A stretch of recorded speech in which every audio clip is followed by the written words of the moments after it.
quero começar esse tempo com algumas perguntas. Eu gostaria que você as refletisse. Jesus é realmente o Senhor da tua alma e Senhor da tua vida? Jesus é realmente o Salvador da tua alma e o Senhor da tua vida? Você deseja com toda a sinceridade viver para a glória de Deus? Você deseja com toda a sinceridade viver para a glória de Deus? O que eu tenho aprendido nesses 20 anos caminhando com Jesus, como meu mestre, como meu Salvador, como meu Senhor, é que o Senhor procura pessoas humildes. Pessoas que confiam em si mesmas. São pessoas que não andam perto do Senhor. Não há como caminhar com Cristo, viver na sua presença, e ser uma pessoa difícil, arrogante, dura. Mas o Senhor procura pessoas humildes. Não há como chamá-lo de Senhor domingos, quartas, sábados, nos cultos, mas no dia a dia, na minha vida ordinária, eu negá-lo, eu esquecê-lo e viver da minha maneira. Provérbios capítulo 3, versículos 5 a 7 diz assim: confie no Senhor de todo o seu coração e não se apoie em seu próprio entendimento. Reconheça o Senhor em todos os seus caminhos, e Ele endireitará as suas veredas. Não seja sábio aos seus próprios olhos. Tema o Senhor e evite o mal. O rei Salomão, ele escreve este provérbio para o seu filho. Ele exorta e encoraja, mas a nós também, a confiarmos no Senhor plenamente, de todo o nosso coração. Nós não confiamos em Deus quando nós confiamos plenamente em nós mesmos. Isso significa que, mesmo sendo cristãos, podemos, na prática, agir como ateus. Eu volto com a pergunta anterior, as perguntas. Jesus é realmente o Salvador da tua alma e Senhor da tua vida? Você deseja com toda a sinceridade viver para a glória de Deus? Eu acredito que todos aqui querem confiar no Senhor. Desejam isso. Mas quando é confrontado com essa palavra de confiar no Senhor com todo o coração, tem aquela pergunta assim: mas como eu faço isso? Qual direção? Qual o primeiro passo? Eu creio que o primeiro passo para que todos nós possamos confiar no Senhor com todo o nosso coração, é o caminho, a direção do quebrantamento.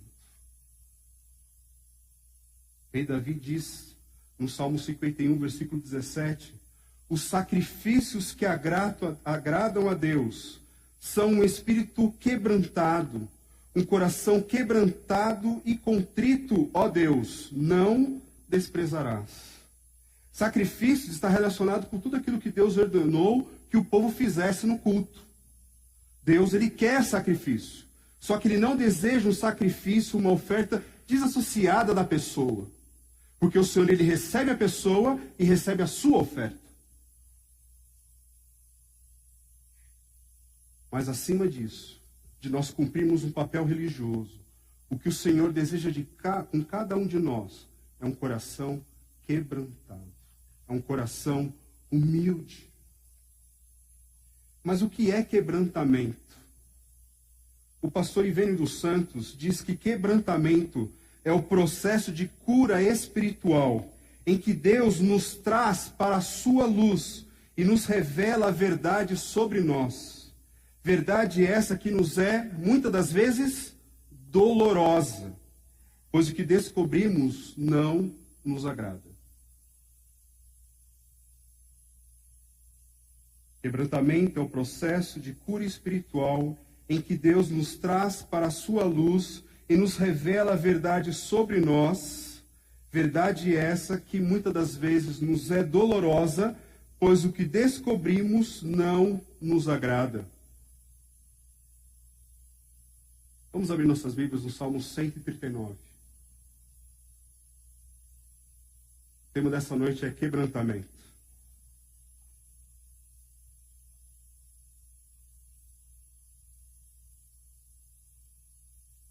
Salmo 139. Assim diz a palavra do Senhor. Senhor, tu me sondas e me conheces. Sabes quando me sento e quando me levanto. De longe percebe os meus pensamentos. Sabes muito bem quando trabalho e quando descanso. Todos os meus caminhos são bem conhecidos por ti. Antes mesmo que a palavra me chegue à língua, tu já a conheces inteiramente, Senhor. Tu me cercas por trás e pela frente, e pões a tua mão sobre mim. Tal conhecimento é maravilhoso demais, e está além do meu alcance. É tão elevado que não posso atingir. Para onde poderei eu escapar do teu espírito? Para onde poderei fugir da tua presença? Se eu subir aos céus, lá estás. Se eu fizer a minha cama na sepultura, também lá estás. Se eu subir com as asas da alvorada e morar na extremidade do mar, mesmo ali a tua mão direita me guiará e me susterá. Mesmo que eu diga às trevas que me encobrirão, e que a luz se tornará noite ao meu redor, verei que nem as trevas são escuras para ti. A noite brilhará como o dia, pois para ti as trevas são luz. Tu criaste o íntimo do meu ser e me teceste no ventre de minha mãe. Eu te louvo porque me fizeste de modo especial e admirável. Tuas obras são maravilhosas. Digo isso com convicção. Meus ossos não estavam escondidos de ti, quando em secreto fui formado e entretecido como nas profundezas da terra. Os teus olhos viram o meu embrião. Todos os dias determinados para mim foram escritos no teu livro, antes de qualquer deles existir. Como são preciosos para mim os teus pensamentos, ó Deus! Como é grande a soma deles! Se eu os contasse, seriam mais do que os grãos de areia. Se terminasse de contá-los, eu ainda estaria contigo. Quem dera matasses os ímpios, ó Deus! Afastem-se de mim os assassinos, porque falam de ti com maldade. E em vão rebelam-se contra ti. Acaso não odeio os que te odeiam, Senhor? E não detesto os que se revoltam contra ti? Tenho por eles ódio implacável. Considero-os inimigos meus. Sonda-me, ó Deus, e conhece o meu coração. Prova-me e conhece as minhas inquietações. Vê se em minha conduta algo te ofende e dirige-me pelo caminho eterno.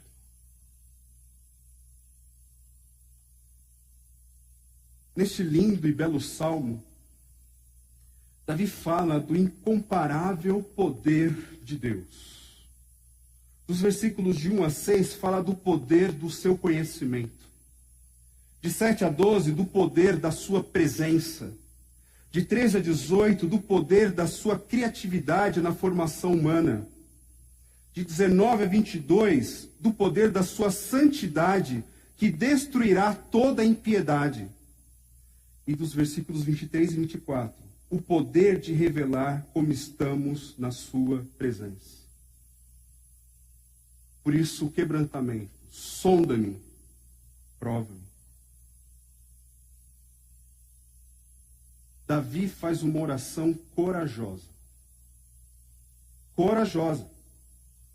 Ele deseja agradar a Deus. No Salmo 19 ele diz que as palavras dos meus lábios, o meditar do meu coração sejam agradáveis na tua presença. Ele deseja agradar a Deus. Ele deseja viver para Deus. Nós cristãos temos que ter esse desejo, já que o chamamos de Senhor, de nosso Salvador. Vivê-lo para Ele intensamente. E precisamos hoje fazer essa oração. Senhor, sonda o meu coração. Senhor, prova-me.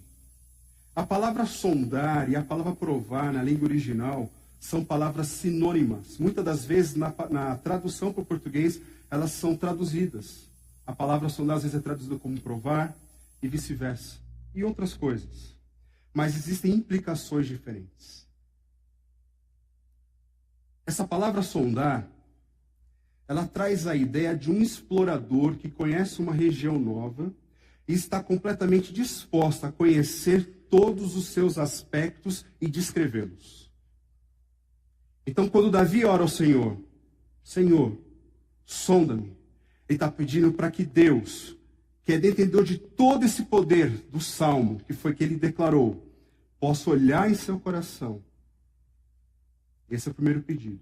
O segundo pedido é de provar. A palavra provar tem o sentido, melhor, a ideia de trazer para nós como estamos. Jó 23:10, ele fala assim, no seu momento de dor, no seu momento de provação. Mas ele sabe o meu caminho. Se ele me provasse, eu sairia como ouro. A provação, a ideia do quê?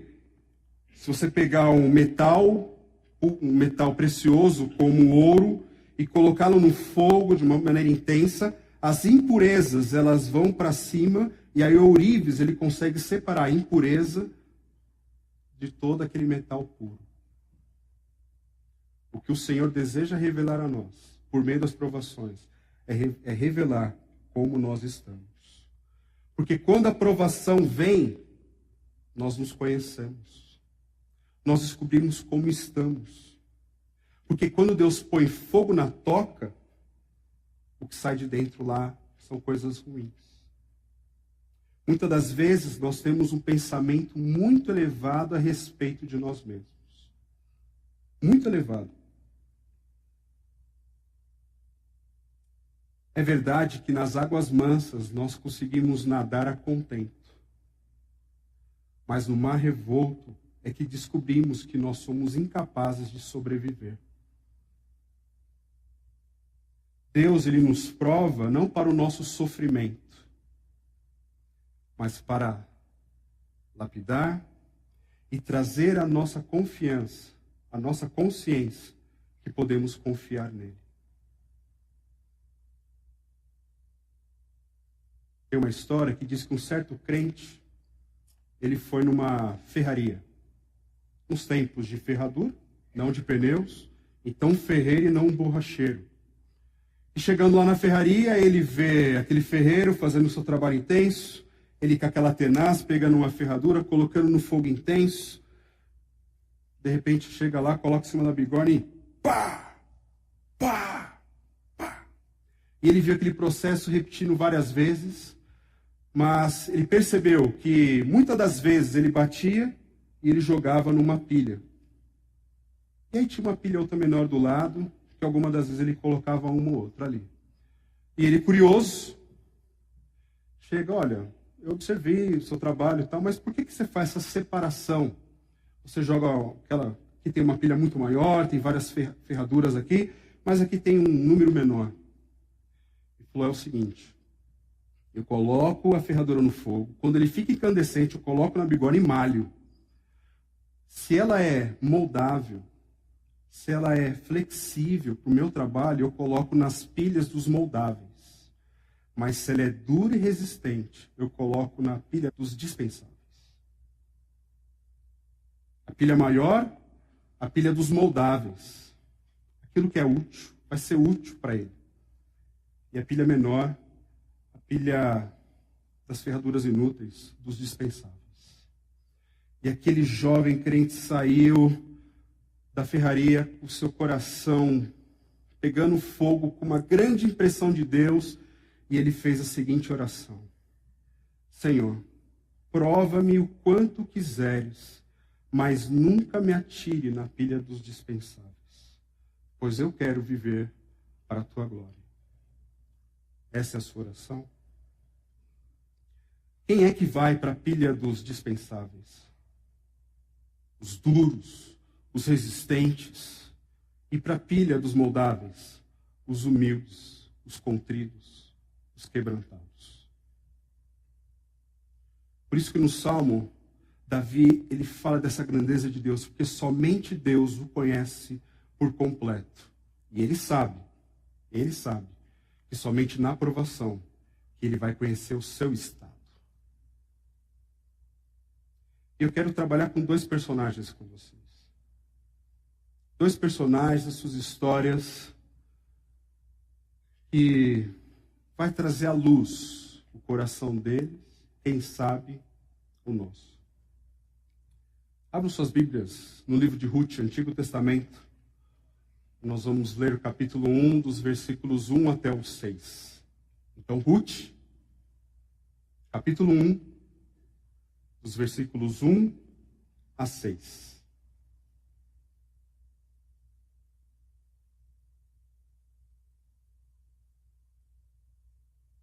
Ruth 1, de 1 a 6, diz assim: Na época dos juízes, houve fome na terra. Um homem de Belém de Judá, com a mulher e os 2 filhos, foi viver por algum tempo nas terras de Moabe. O homem chamava-se Elimeleque, sua mulher Noemi, e seus 2 filhos, Malom e Quilion. Eram efrateus de Belém de Judá. Chegaram a Moabe e lá ficaram. Morreu Elimeleque, marido de Noemi, e ela ficou sozinha com seus filhos, seus 2 filhos.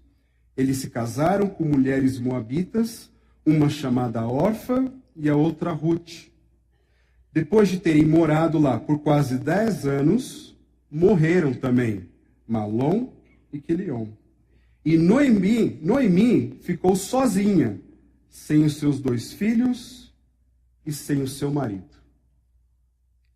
Elimeleque, ele é um personagem obscuro e interessante, bem ilustrativo para nós. E tem o significado dos seus nomes que nos ajudam. Quem esteve no Retiro dos Casais, né, o pastor Denis, ele expôs o livro de Ruth, já tem um conhecimento disso, eu vou colocar aqui para vocês. Elimeleque, o significado de Meleque é meu Deus é rei. Esse é o nome de Elimeleque. Um nome bonito. Meu Deus é rei. Da sua esposa, Noemi, é agradável. Agora vem dos filhos. Malom, doença. Quilion, morte. Eles eram de Belém. Belém significa casa do pão. Eles eram efrateus. Efrata significa lugar de fertilidade. E Judá significa louvor. Elimeleque, meu Deus é rei, é um personagem que pode absorver toda a cristandade do mundo. Esse mundo evangélico, esse mundo gospel, onde muitos dizem que o Senhor é rei, o Senhor é o meu rei, mas na hora que alguma coisa acontece, ele foge. Ele busca o caminho mais fácil. Ele busca viver conforme o seu próprio entendimento. Quando houve uma provação para Israel, Israel no tempo de Juízes estava em desobediência. Toda vez que você conhece o livro de Juízes, fala de um ciclo vicioso. Israel desobedece, Deus manda perseguição, eles clamam por socorro, Deus manda socorro, tem liberdade. Ok. Aí o que eles fazem? Começam a desobedecer, Deus manda aprovação e começa esse ciclo. E nesse momento, o que está acontecendo é o momento que Israel está desobedecendo a Deus. Não está andando conforme a lei do Senhor. Deus manda a prova. E quando vem a prova para Belém, o que acontece? Não tem chuva, não tem comida, escassez. Elimeleque, ele não se submete à correção do Senhor. E nós sabemos, pelo Novo Testamento, que o Senhor corrige a quem ama, como um filho que ele ama. Mas Elimeleque, ele foge. Ele foge para Moabe. Eu não quero ser. A vez de ele, que tem esse nome, o meu Deus é rei, ele conclamar o povo a se voltar para o Rei dos Reis, ele foge da provação. E é perceptível, até pelos nomes dos filhos, que Elimeleque é um homem duro, impaciente, difícil de ser moldado por Deus. Talvez as crianças, seus filhos tiveram problemas de saúde, ou bem fraquinhos quando nasceram, e ao invés de dar um nome que roga esperança, eles colocam um nome que na verdade é uma penitência. Malom, doença, Quilion, morte. É um homem duro de ser moldado. Inconsequente. Tão inconsequente que ele foge para Moabe, uma terra inimiga, uma terra estranha, no momento. E chegando lá, por ser inconsequente, não depender do Senhor, não confiar no Senhor com todo o seu coração, ele coloca a sua esposa numa situação difícil e desconfortável, a ponto de ela dizer: meu nome não é mais agradável, agora me chamem de Mara, amarga.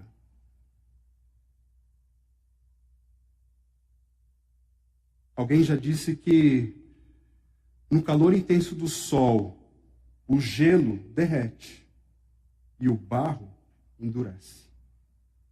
Como que está o seu coração? Na ótica da ilustração, Elimeleque foi para a pilha dos dispensáveis. Você está passando por provação? Como? O que você está descobrindo de si? O que o Senhor está revelando para você a respeito de si mesmo? Você tem confiado no Senhor de todo o seu coração? É momento de quebrantamento. O outro personagem que eu quero passar para vocês é o personagem que eu mais gosto na Bíblia, o apóstolo Pedro. Pedro é um personagem para mim muito notável, usado por Deus. Tão usado que teve um momento que Jesus fala assim: e aí, o que o povo diz quem eu sou? A pessoa fala: Elias, Jeremias, ou algum outro dos profetas. Tá bom, vocês já andam comigo um tempo, quem eu sou para vocês? Aí Pedro, né, ele sempre queria responder primeiro, chega lá e fala: tu és o Cristo, Filho do Deus vivo. E Jesus fala assim: olha, essa revelação você não teve por si mesmo, mas foi meu Pai que revelou para você. Ele é ousado. E aí o Senhor começa a falar da obra, ele fala assim: é necessário que o Filho do Homem seja entregue aos pecadores, seja torturado, seja morto. Aí ele fala assim: não, tenha pena de ti, Senhor. Isso não vai acontecer. Ele achando que é revelação de Deus, né? Aí Jesus fala assim: sai daqui, Satanás. Porque você cogita as coisas dos homens e não as de Deus. Pronto, Pedro. Mas Pedro é interessante. Quando eles estão num barco e todo mundo começa a ficar assustado lá, e aí ele vê um vulto, é um fantasma, é um fantasma. E aí o Senhor fala: não, sou eu, o Senhor. Aí Pedro, se é o Senhor, deixa eu andar também na água. E ele começa a andar. Aí vem o ventinho, ele fraqueja. Ele acerta e erra, né? Nossa, eu me identifico muito com ele. Interessante. Agora eu queria que vocês abrissem suas Bíblias no Evangelho de João, capítulo 13. Ano que vem o Gessé chega no capítulo 13, mas enquanto isso eu dou uma prévia. João 13, 31 a 35.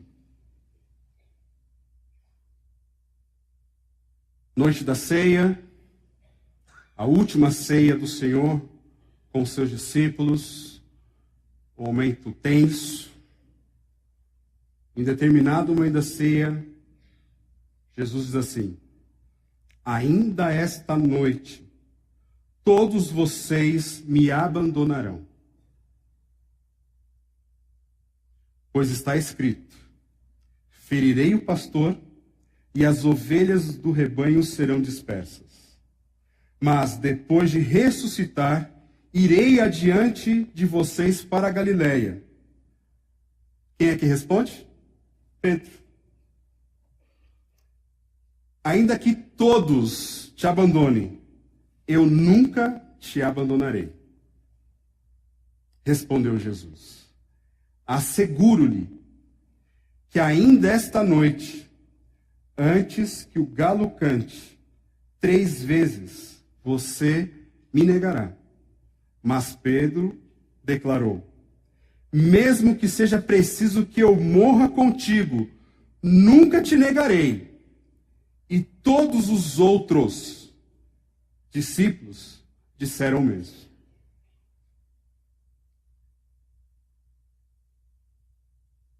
Eu acho isso aqui muito hilário.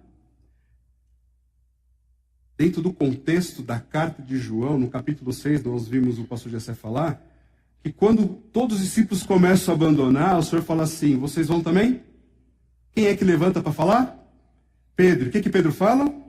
Senhor, para onde nós iremos, se somente tu tem palavras de vida eterna? Ou seja, a verdade nós encontramos somente no Senhor. E nesse momento de tensão, nesse momento da ceia, o Senhor diz: vocês me abandonarão. O que ele devia fazer? O quê? Verdade? Não. O que acontece com Pedro? Eu não. Eu não. E depois os outros vão na onda dele. Eu não. Eu não. Lucas 22, 54 e 62. Acompanhe comigo.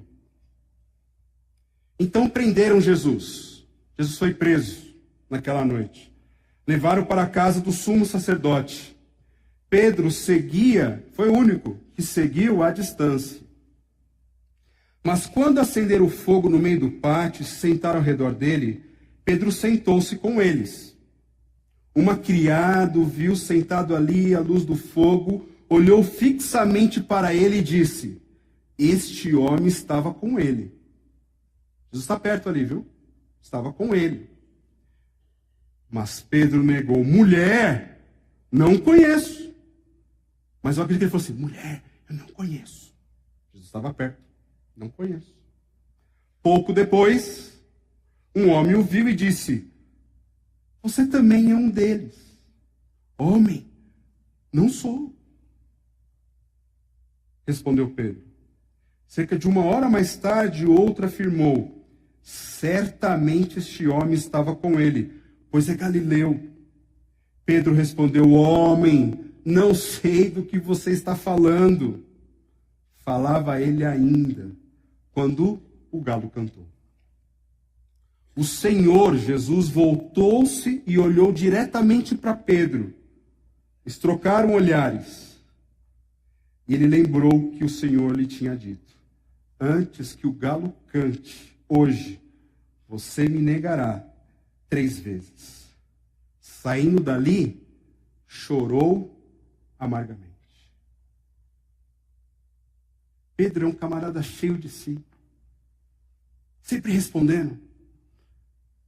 Começa o capítulo 13 de João, da ceia.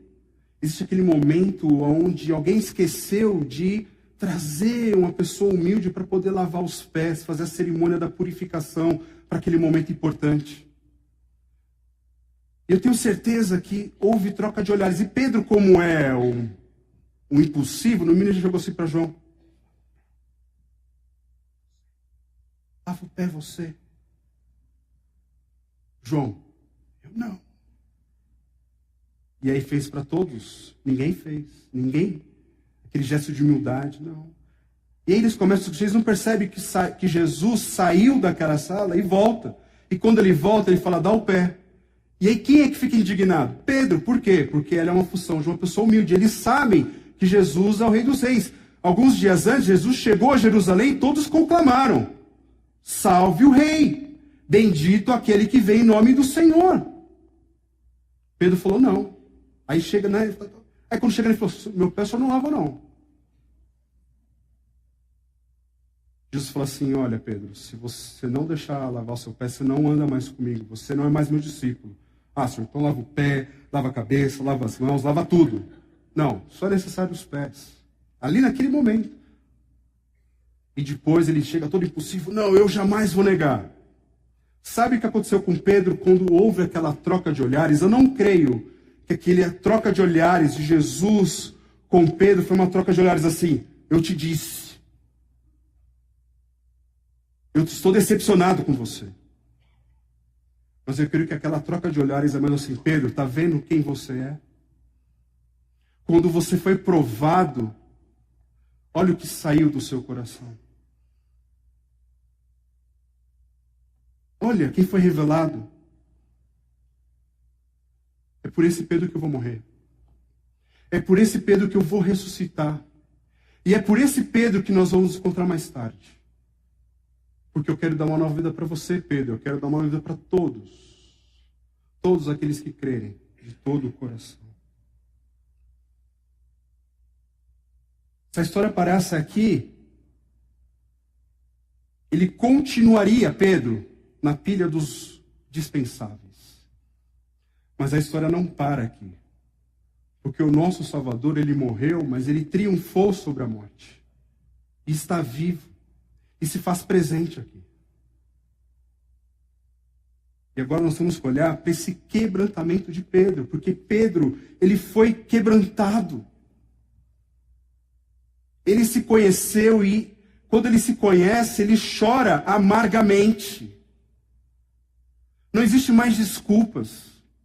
Não existe mais, Senhor, não é bem assim. Não existe mais, foi revelado. Naquele momento ele se conheceu plenamente e não foi bom.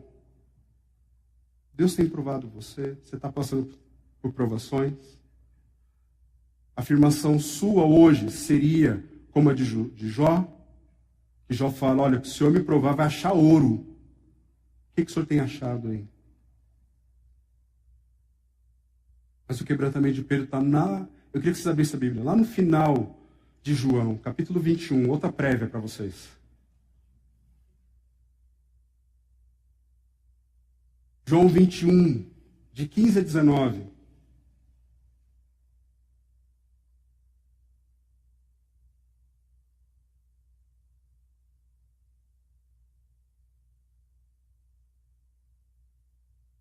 João capítulo 21, de 15 a 19.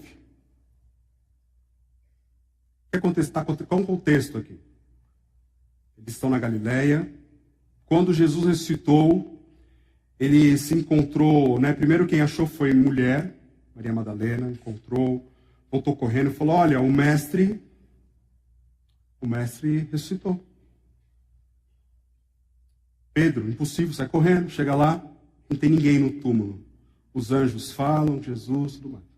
Tem um outro momento, Jesus se aproxima e fala, olha, eu vou apresentar para vocês e a Pedro. E já prepara, Pedro. Vamos para Galileia. Eu vou me encontrar com vocês e com você, Pedro. E o recado chega, eles vão para Galileia. Eles estão pescando, não estão conseguindo pescar nada. Conhece a história? Não estão conseguindo pescar nada. Estou decepcionado. De repente alguém lá na praia longe fala assim, ei, pegaram alguma coisa? Não! Joga a rede do outro lado do barco. Aí um outro joga, de repente pega peixe, um vira para o outro. É o mestre. Pedro mergulha, nada, chega até Jesus. Chegando lá já tem uma fogueira. Tem alguns peixes sendo assados. Já pensou comer um churrasco preparado por Jesus? Está lá, preparado. Depois os outros discípulos já chegam. Eles se sentam à volta. E aqui fala, depois de comerem, Jesus perguntou a Simão Pedro, Simão, filho de João, você me ama mais do que estes? Disse ele, sim, Senhor, tu sabes que te amo. Disse Jesus, cuide dos meus cordeiros. Come lá, Aí Jesus vira de novo. Novamente Jesus diz: Simão, filho de João, você me ama? Ele respondeu: sim, Senhor. Tu sabes que te amo. Disse Jesus: pastorei as minhas ovelhas. Vamos lá. De repente, Jesus, pela terceira vez. Diferente? Tem alguma coisa semelhante? Negou 3 vezes, três perguntas. Pela terceira vez, ele lhe disse: Simão, filho de João, você me ama? Pedro ficou magoado, triste, por Jesus lhe ter perguntado pela terceira vez. A palavra magoado não foi uma boa tradução. Boa tradução seria triste, cabisbaixo. Pedro ficou triste por Jesus lhe ter perguntado pela terceira vez: você me ama? E ele disse: Senhor, tu sabes todas as coisas e sabes que te amo. Disse-lhe Jesus: cuide das minhas ovelhas. Digo-lhes a verdade, quando você era mais jovem, vestia-se e ia para onde queria. Mas quando for velho, estenderás as mãos e outra pessoa o vestirá e o levará para onde você não deseja ir.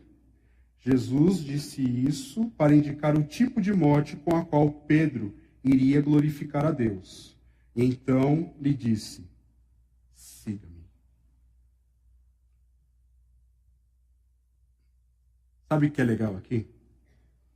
É você olhar para o texto na língua original e perceber as nuances das perguntas de Jesus com Pedro.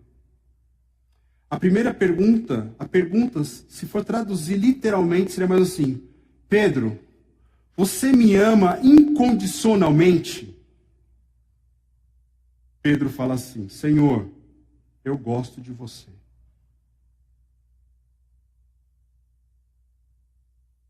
Vem a segunda pergunta: Pedro, você me ama incondicionalmente? Pedro fala: Senhor, eu gosto de você. E aí na terceira vez Jesus fala assim: Pedro, você gosta de mim?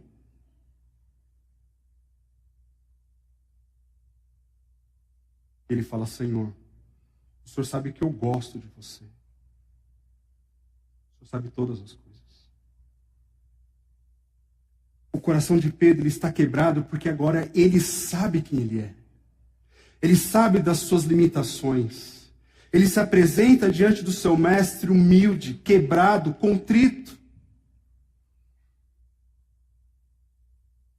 Aqui, nesse momento, o coração é transformado e Jesus diz as últimas palavras que devem ser para nós, porque todo aquele que se arrepende dos seus pecados, todo aquele que está quebrantado, se coloca humilde na presença do Senhor, ele, de fato, é convidado a segui-lo. Nós só podemos seguir a Cristo assim.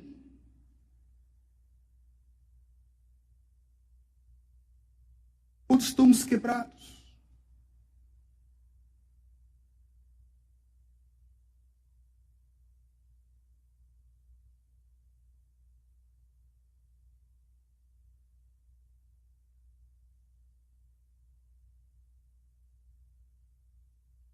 Perguntas iniciais. Jesus é realmente o Salvador da tua alma e Senhor da tua vida? Você deseja com toda sinceridade viver para a glória de Deus? Se sim, eu te convido a você orar como Davi. Senhor, sonda o meu coração. Prova-me.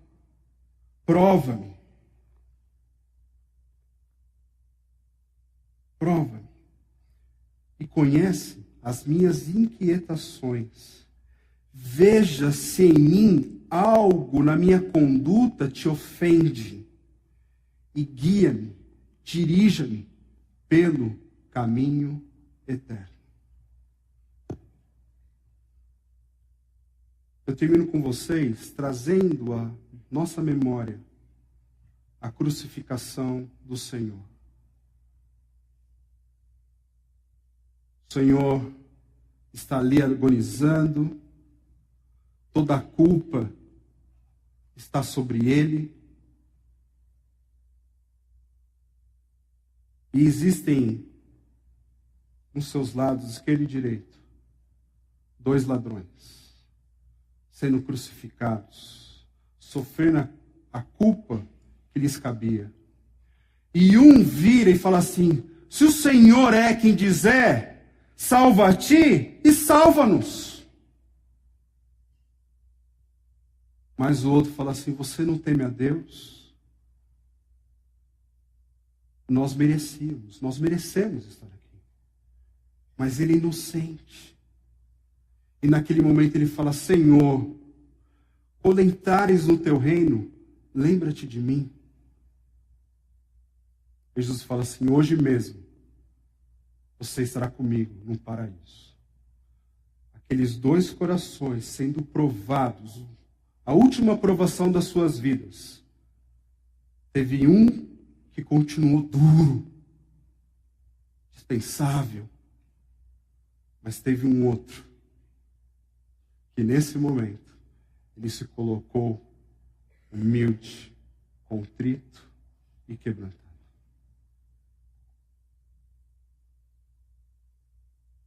Minha oração ao longo da semana é para que o Senhor revele os nossos corações, como nós estamos.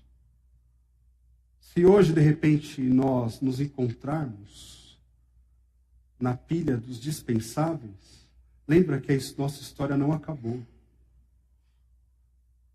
O Senhor quer cuidar de você, o Senhor quer restaurar a sua vida, o Senhor quer renovar a tua vida, para que você possa ser útil. Porque Pedro foi um homem poderoso depois disso. Poderoso no poder de Deus. Pregou, quase 3.000 almas se renderam a Cristo. Era ousado, mas agora ousado no poder de Deus. E o seu último suspiro foi na crucificação.